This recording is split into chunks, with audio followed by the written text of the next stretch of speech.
Hello and welcome to the premiere of Behind Doors. Thank you all for coming today. I have lots of thank yous to say before we start. We've had 18 months of preparation for this piece to create what you're going to see before you today. There's been a huge team involved and everyone's put their heart and soul into creating what I think is a really powerful multimedia experience. So I want to say thank you to all of the team at the Calico Group. You all know who you are. You've been such an important piece of making this piece come together, bringing some real life experiences, organising us, supporting us right the way through the last 18 months. I want to say thank you to the amazing musicians who are translating the music and making it sound beautiful and powerful. Thank you to the tech team. So we've got loads of people here who are supporting us here at the Life Church. We've got NIQuest. It couldn't have happened without you guys. Bad camera, we all know bad camera. Paul's work on producing the film, his eye for the truth, I think complements the music perfectly and brings out the real story for the people that we're about to see. And of course to John McHugh, our incredibly talented composer, who has so sensitively captured the voices of the women and the men involved. And of course, our biggest gratitude is to the women and men who have courageously put themselves forward and told their stories with the hope that by sharing their experience, they will go on and help and create change for others. So before we begin and I hand over to John, I just wanted to mention empathy. So Barack Obama described empathy as the ability to put yourself into someone else's shoes, to see the world through somebody else's eyes. And I think now in this world that we're living in, empathy is more important than ever. And that's where this piece is coming from. It's about being able to connect people watching to people talking. And although the piece takes us into dark places and some of it might be difficult to listen to, also listen for the hope, listen for the courage, and believe that with kindness in the world, we can create a better future for others. So, John.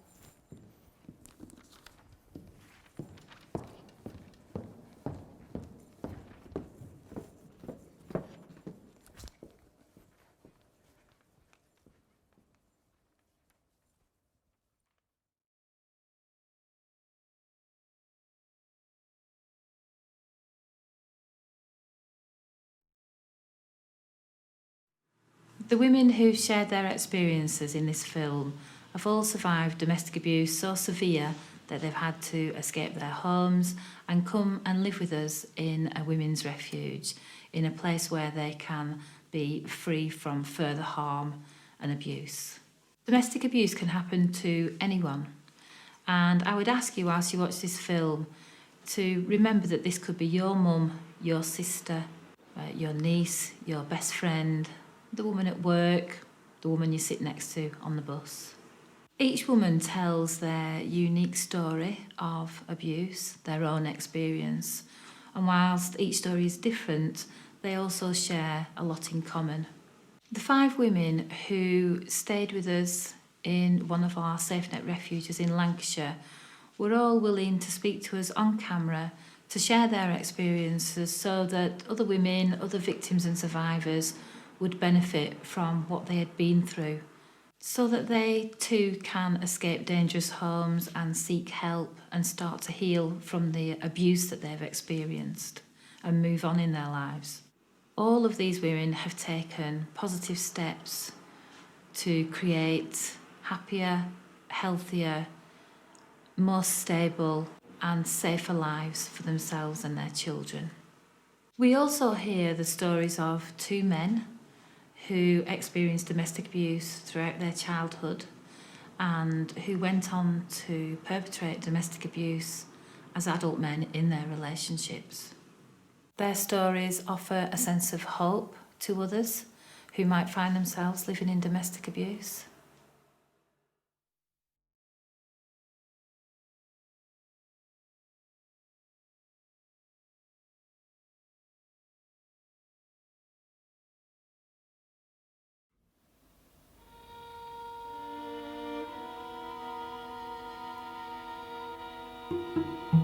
We have lived in a patriarchal, global society.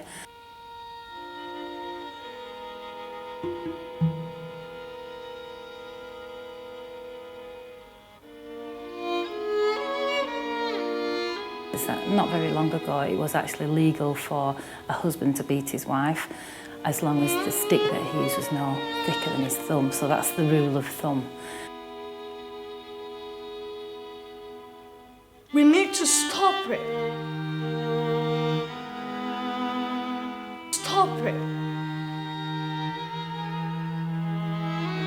You know, it was generally encouraged by society that a man would chastise his wife, and he would use physical punishment to do that. Because there's so many people.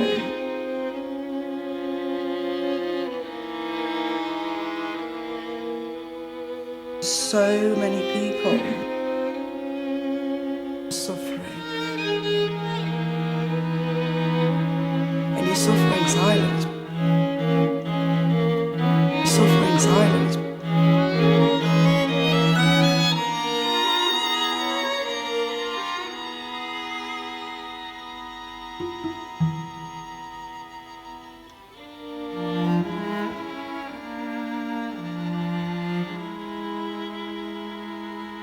We need to stop it. Stop it. Coercive control it's really the essence of domestic abuse, and it's where a perpetrator may enforce a whole series of sort of petty rules that the victim or survivor is never really clear what they are.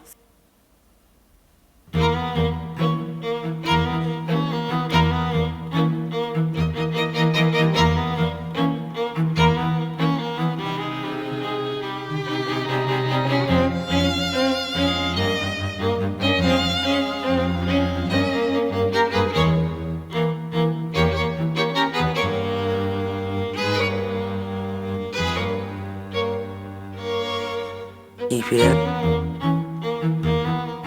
Nice laces. Yeah. Control it. Keep it up. Nice laces. Yeah.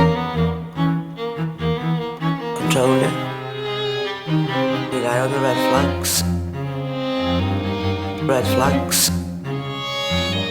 Because they're there.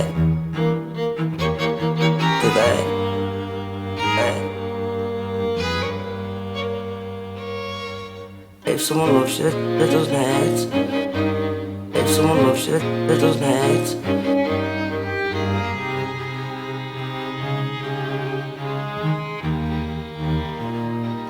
If someone loves you, it doesn't hurt. It doesn't hurt. Coercive control can include physical violence and sexual abuse. It may or may not, and sometimes some of the experiences that women have spoken to us about, the worst part of that experience is the controlling behaviour, the limits that are put on their lives. Mentally abusive, physically abusive. If someone loves you, it doesn't hurt. It doesn't hurt.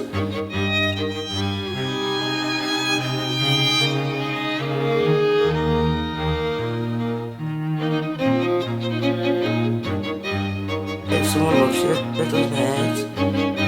It doesn't hurt.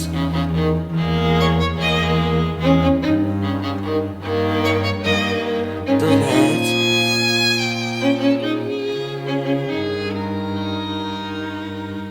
Keep it up. Nice laces. Yeah.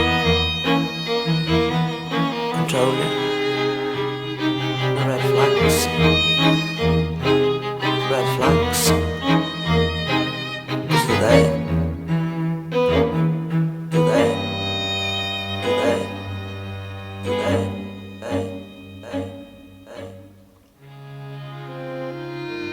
I mean, it's been likened to living the same sort of enforcements that are put on prisoners of war.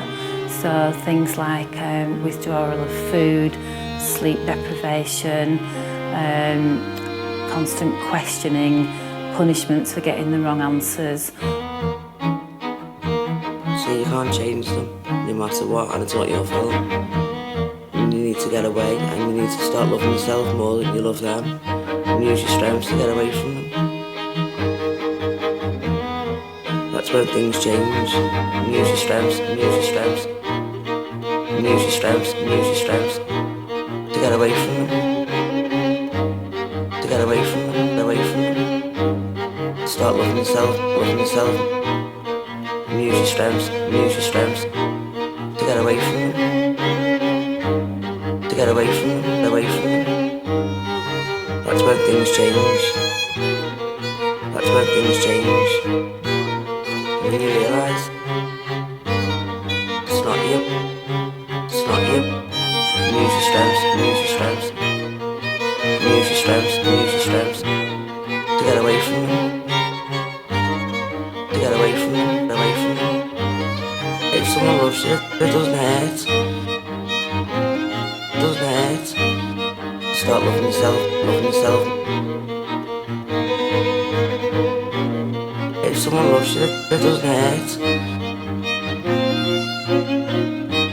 It doesn't hurt. It doesn't hurt.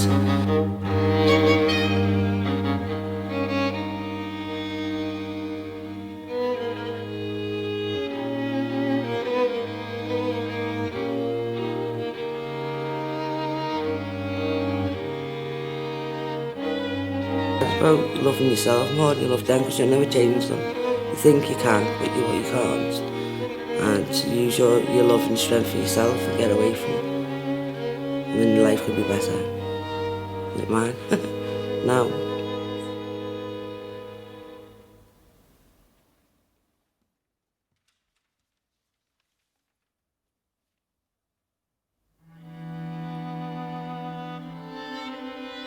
I got my first domestic violence relationship when I was young. He started with I think it was more mental abuse at first. He took me away from my family and my friends.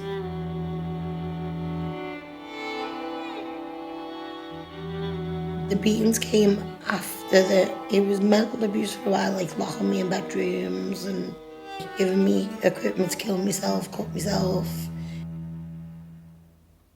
And then he started raping me.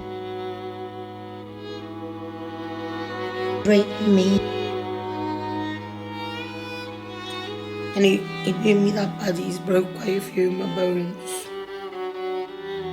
And it just got so bad that I just didn't know what to do, and I was so alone.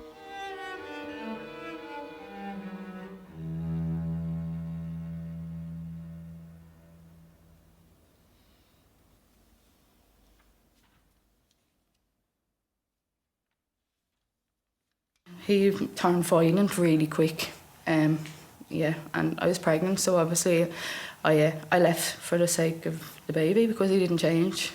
He just kept being violent even though he knew I was pregnant. It's hard to know it and then just turn away because they make you fall for them. Well, you fall for them before they change, because you see the little tactics that the perpetrators have to play on you.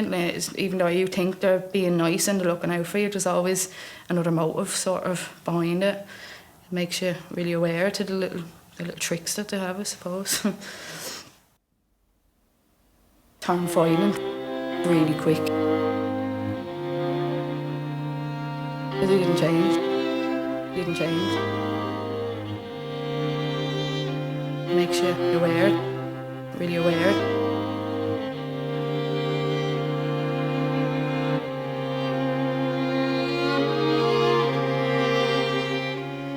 Another motive.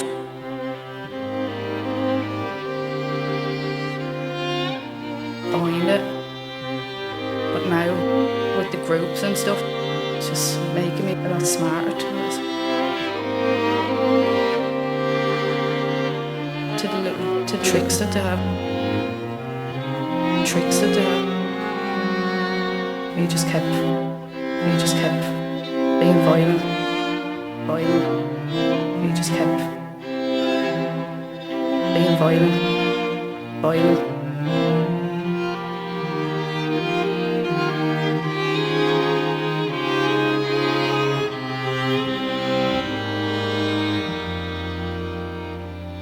But he didn't change.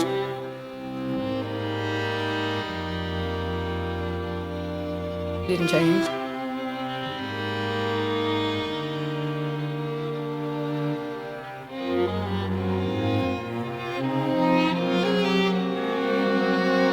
He just kept being violent. He just kept being violent.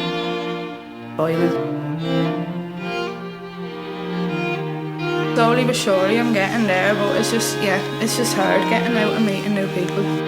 I'm getting there to the stage where I want to start looking for houses and just getting normality back. But yeah, I'm getting there. Slowly but surely I'm getting there. I'm getting there.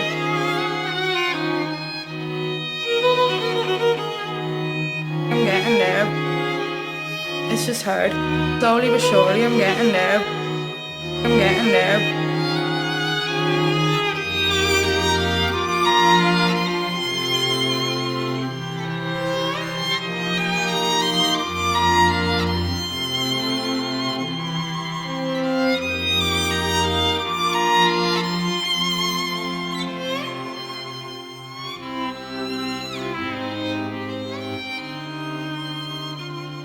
But he didn't change.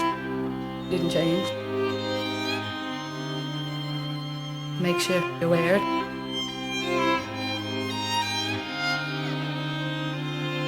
To the little tricks that they have.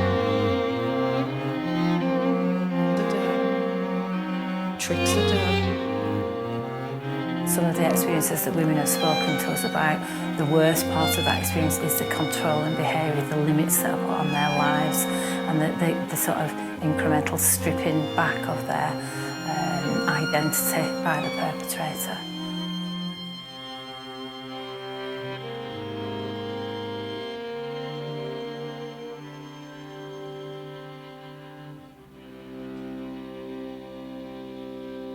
Just can't wait to be able to even get a job, go out and do things because it's off my own back. It's no one controlling it.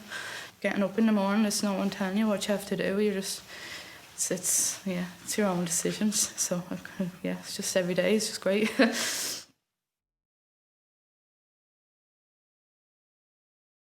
I said, I was brought up from an early age. It was around domestic violence. My stepfather was always violent with me, but not with my mum when I was young, until I got to about 10 or 11. But then my mum was trying stepping in, and each time then it was getting worse what we were doing to her. We'd like hit my mum. But my dad's thing, what he used to do to my mum, he used to strangle her. He used to have her on the floor strangling. And when I was young, I used to try and get him off. I couldn't do. Don't know what I mean. My mum was killed by my stepdad when I was 22. I'd gone down and had a fight with him that week. I always blame myself for that, so I had all this anger still inside. I was just built up anger all the time, getting in trouble all the time. But every single relationship after that, as soon as things weren't going my way, I was questioned, or there was arguments. I couldn't stand arguments, that's what I couldn't stand. And I think I'd learned that the only way to shut an argument down was through violence, you know what I mean? And that's what I did. I think that's where it all comes from. I think I've learned that as I was young, and it just got worse as I've got older. It's always the last thing you ever wanted to be and ever do, and I've done it for like 30 years now. And I've always hated myself for doing it. As soon as I've done it, I don't want to be like that anymore. I think it's the last thing any man wants to be, really.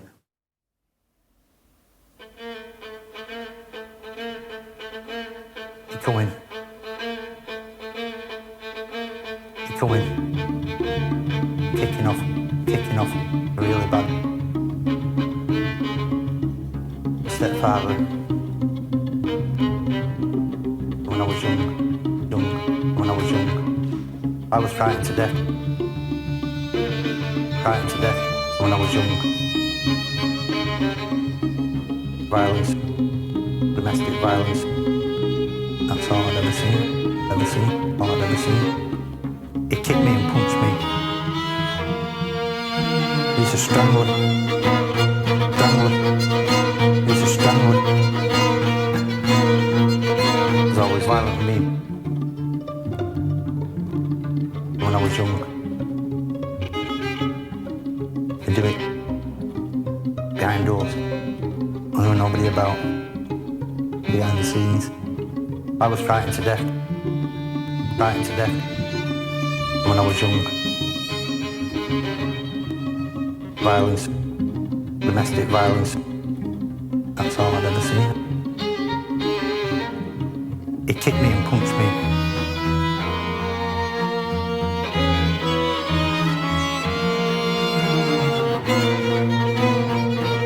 He punched my mum to the floor.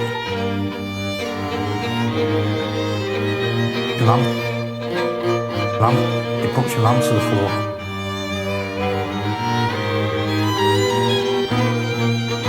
He used to strangle her. Just carried on all the way through my life.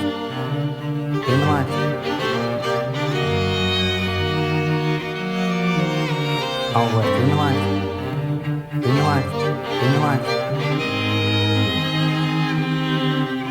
I lived in fear.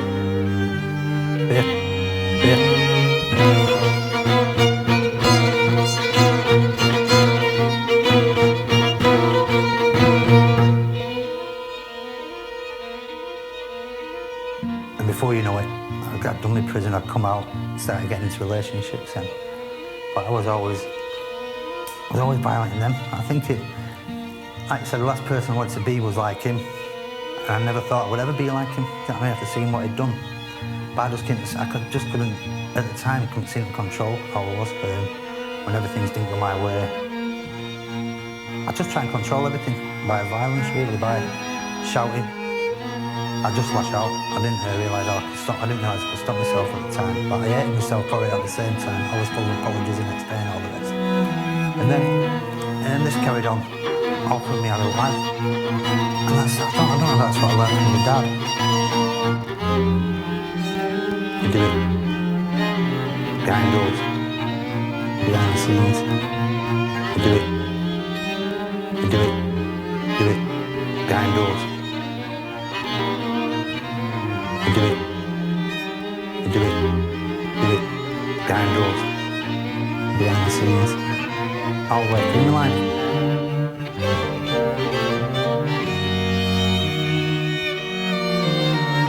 Through my life. I lived in fear.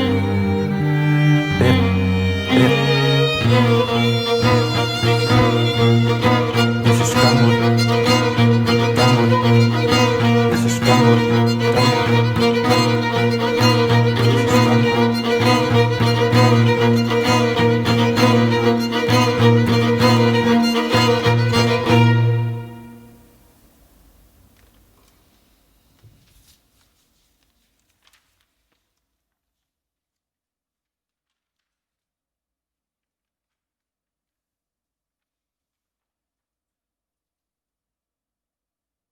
What advice I'll give to women? It's not fair that only them to be in pain, because they have a right as well. They were women, and they were powerful, and they were mothers as well. We need to stop it as a mothers, because what I've been through, I know. My daughter cannot be through of it, because I feel that pain inside of me. I might run from that one, but different one will come in a different door. Yeah? I might run from him, maybe other one is worse than him. So you have to know which step you're taking. You need to be strong enough. You have to walk with your future.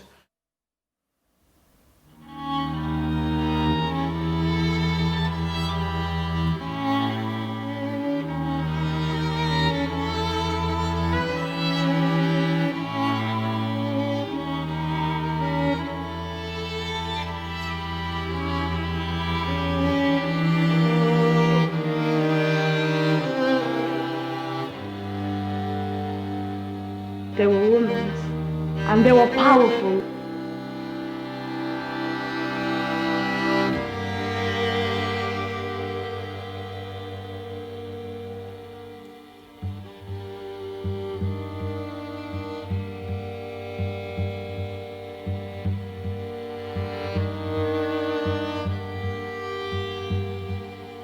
walk with your future. You have to walk with your future. They were women, and they were powerful.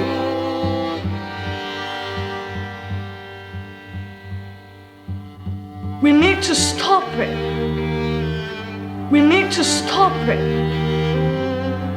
Because I feel that pain inside of me. Because I feel that pain inside of me. Because I feel that pain.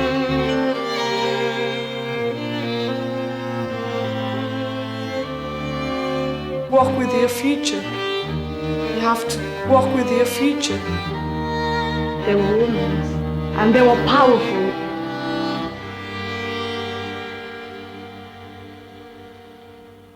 You need to be strong enough, strong enough, strong enough. Am I running him? A different one will come in a different door.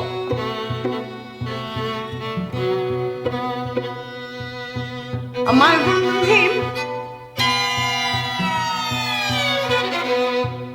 A different one will come in a different door.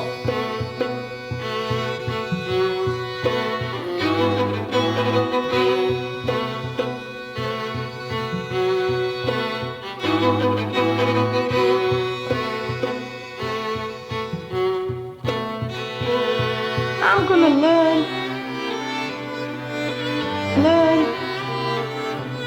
I'm gonna learn. Strong enough. I'm gonna learn. I'm gonna learn. Strong enough. Strong enough. Am I running him? A different one will come in a different door.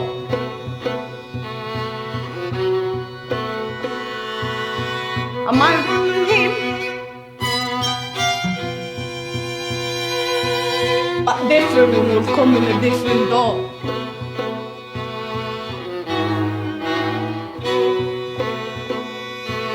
A different one will come in a different door.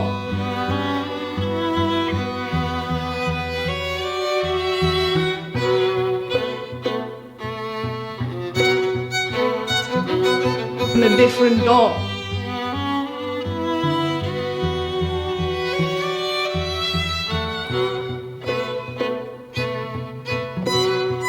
A different one will come in a different door.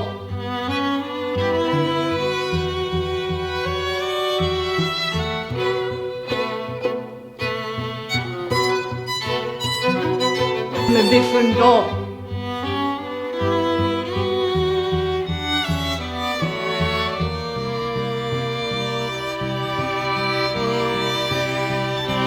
You have to walk with your future. You have to walk with your future.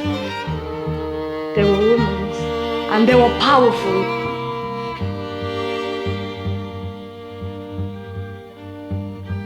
We need to stop it. We need to stop it. Because I feel that pain inside of me. Because I feel that pain inside of me. Because I feel that pain. Feel that pain. Feel that pain. Because I feel that pain inside of me. Because I feel that pain inside of me. Because I feel that pain. Feel that pain. You have to walk with your future. You have to walk with your future. They were women, and they were powerful. They were women, and they were powerful.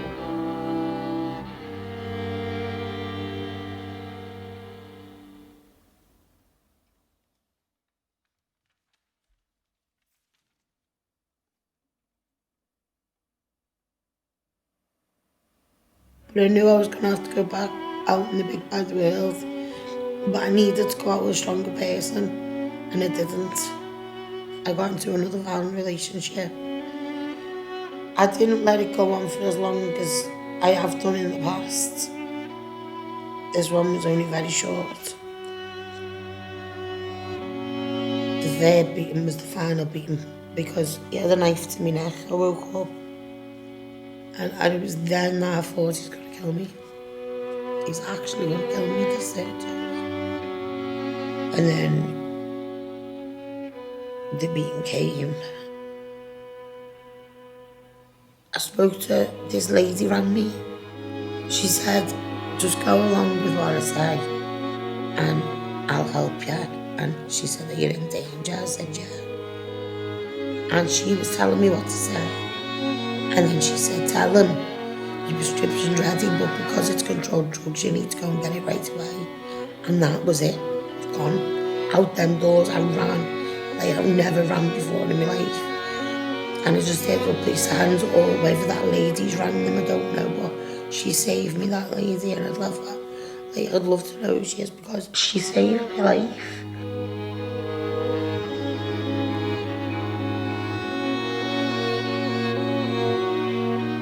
She saved my life.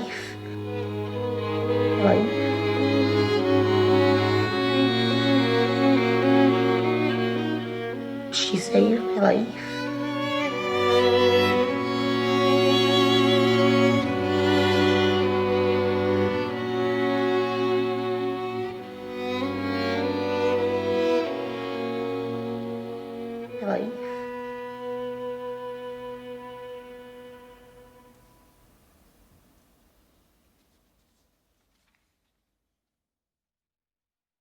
I've needed help all my life, really, since I was really young, but no one listened to me. Everyone just said different stuff, just sent me away. Because I wouldn't talk, because when I have talked before, they don't help and they don't listen, they send me out. And when I got put on probation, I met this lovely lady, Alison, and she was so nice to us. And it was so strange that someone was being nice to me. I just felt so different, like it had all gone from me and I could finally rest and be me. I've just been abused and attacked all my life, and now it's actually stopped. I didn't think it was ever going to stop, and it has now, and it just feels really good. There's so many people that are suffering, and you suffer in silence because you have to learn to be that way. Since I was really young,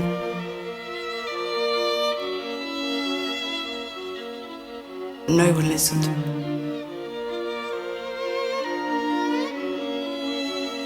Everyone just sent me away.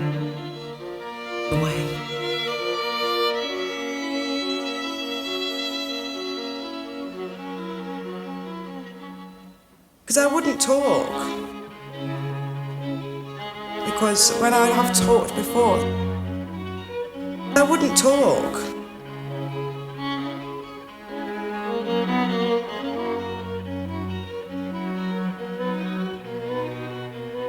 And then I realised lots of things. I wouldn't talk. Because when I have talked before, no one listened. No one listened.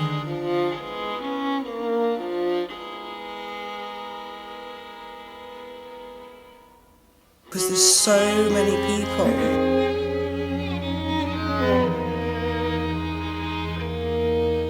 So many people suffering. And you suffer in silence. You suffer in silence.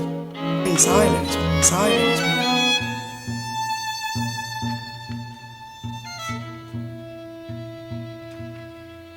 My life was so wrong, so many bad things.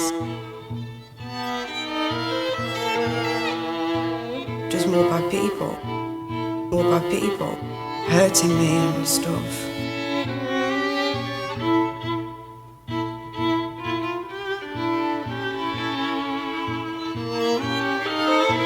Just more bad people hurting me and stuff.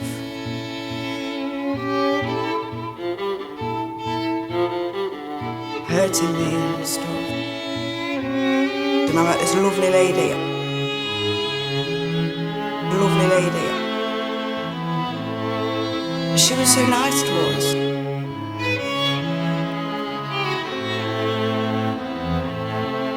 She was so nice. So nice.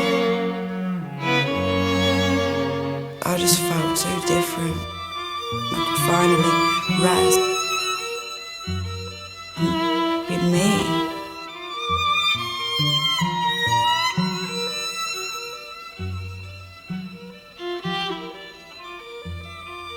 Finally rest.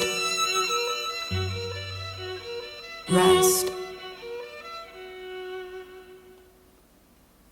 Because there's so many people suffering. So many people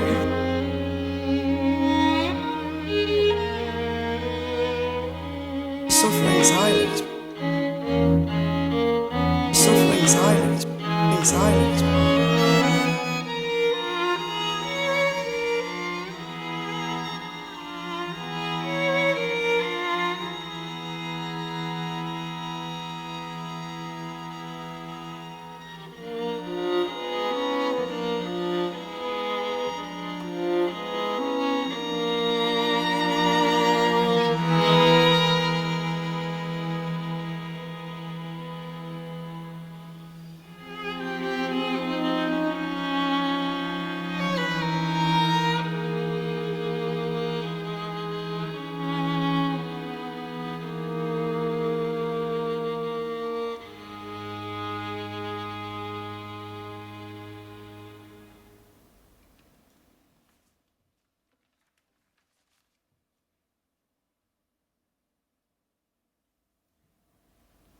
A younger me, I'd say to Ellie, just notice the signs straight away. And once you see them signs, that's when you leave. That's when you walk away, because the signs were there in my face. But I didn't leave, but I had the opportunity to. And have a fresh start and start my life again, but with knowledge. Rebuild my life, and that also self-reflection is a healer.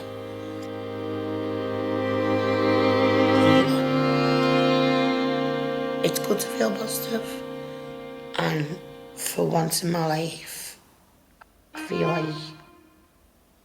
like I'll start again.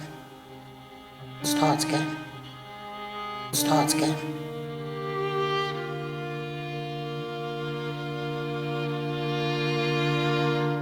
Every day's a new day.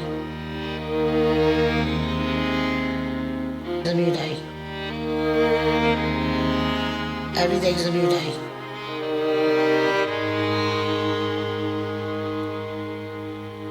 A new day.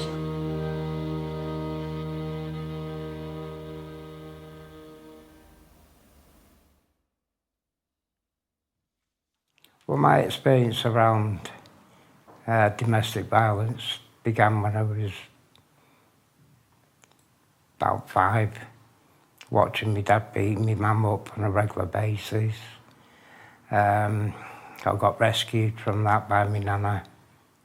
She took me to live with her, and I always swore that I'd never be like my dad. My experience around domestic violence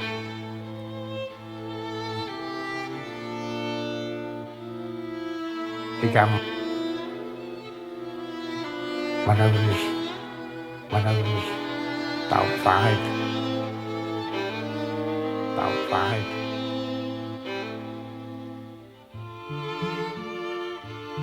Watching my dad beat my mum up on a regular basis. I got rescued from that by my nana.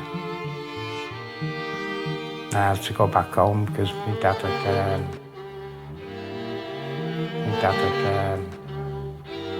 broke my mum's neck.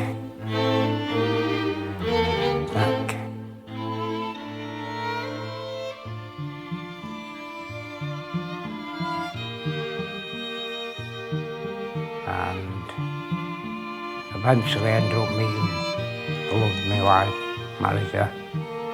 And we had 7 good years together. But then I could see my dad coming out in me.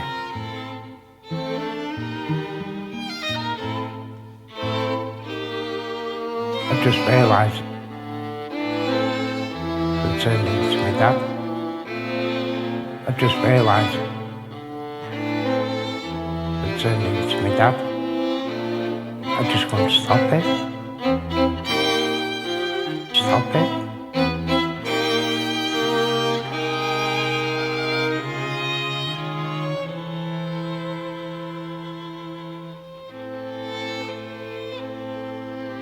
Like from outside people looking in, like most people look okay and you think they're all right and really they're not. Just affecting our daily life, just affecting our happiness. You have to tell other people, make it public. But from today, I'm saying no, that's not right, that's wrong.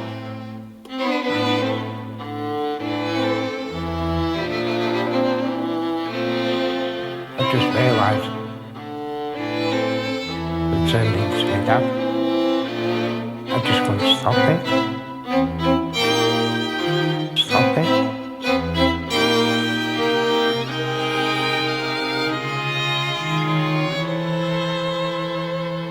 I just couldn't stop it.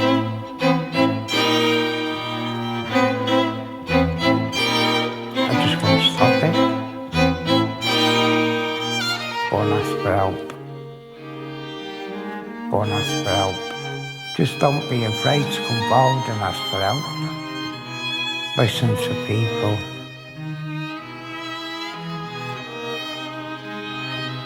Go and ask for help.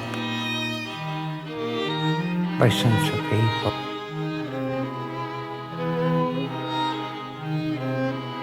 Listen to people. Go and ask for help. There's violence in the answer.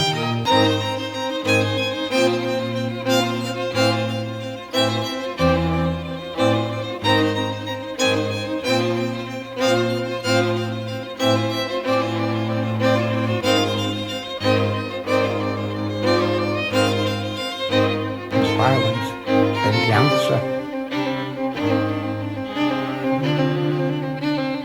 Violence in the answer. The answer. There's violence in the answer. The answer. Because I've witnessed it.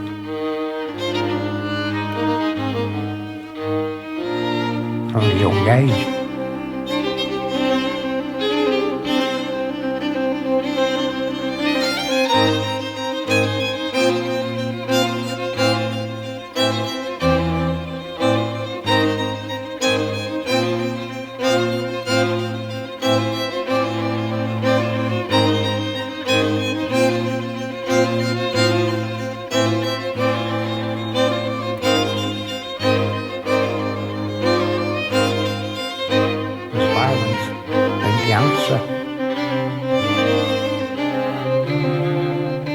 There's violence in the answer. Violence in the answer. The answer. Because I've witnessed it. Because I've witnessed it from a young age.